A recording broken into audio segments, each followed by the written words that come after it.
welcome back to another Crypto Dave video. So in today's video I'm going to be talking about dollar cost averaging using liquidity pools. So it's a topic that a few people have reached out and asked me about. So I'm actually setting up an experiment. I'm going through what we're going to do today, and then I'll do an update video, or probably a couple of updates as the experiment rolls on. But basically I'm taking $10,000 of my own USDC, and I'm going to put it into a pool and see if we can answer one simple question, which is can the fees outrun the impermanent loss? So if you're dollar cost averaging with liquidity pools, essentially you are entering at today's price of Bitcoin, and then you're setting a lower band, substantially lower, whatever you think the price of Bitcoin maybe get down to.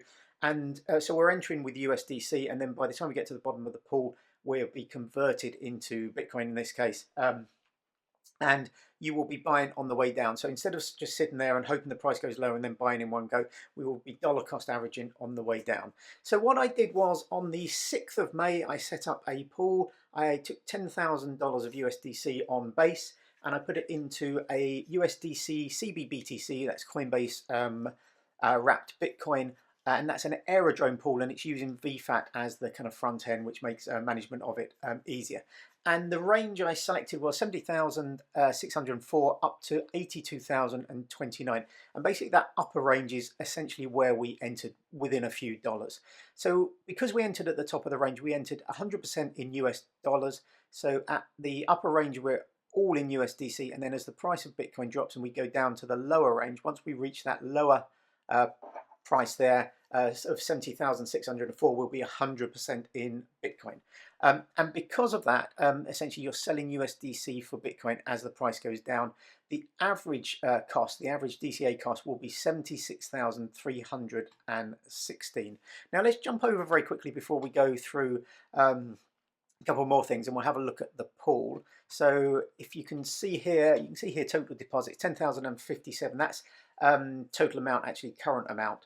So when I put it in, I put $10,000 in. You pay some small fees. I use base because the fees are not particularly big, but I think it costs a few dollars. And so my initial deposit was about 9,992, I think it was, dollars. And over the last 6 days, I've compounded a couple of times. I compounded, I think, another $20 worth of fees this morning. And since this morning, when I did that 3 hours ago, something, we've earned 75 cents. You can see here the ranges, so 70,604 at the bottom of this range and 82,029 at the top. So you can see we've dropped a little bit since then. Current price is $80,498.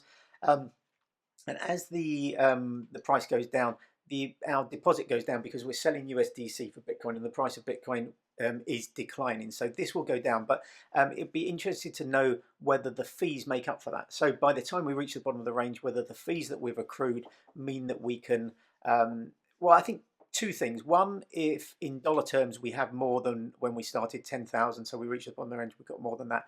But secondly, whether it would have been better to hold that hold that USDC. And let's jump into here and I'll show you what I mean here. So if we hold that USDC, that 10,000 USDC, and just bought at the bottom of the range, we would get 0.1416 Bitcoin. And that's because we'd be buying at 70,604. Whereas dollar cost averaging, we're actually buying at an average price of 76,316. But that does not take into account the fees. So let's see if the fees that we earn make up for that difference in kind of price, whether the dollar cost averaging works out better, or whether just buying and holding USDC and buying at the bottom range is better. But let me know what you think will be the better outcome in the comments below. Always interested to hear what you think. In some ways it depends how long we stay in the range. I will do an update probably in a couple of weeks regardless, show how the pool is performing in terms of fees and stuff like that. And then once we reach the bottom of the range, I'll do the figures, and then we can sit down and look at the actual real life results. And then once I get to the end of that, if it happens relatively quickly, I might then rebalance and set another range from say 70,000 down to 60,000, do the same thing again, see how that compares.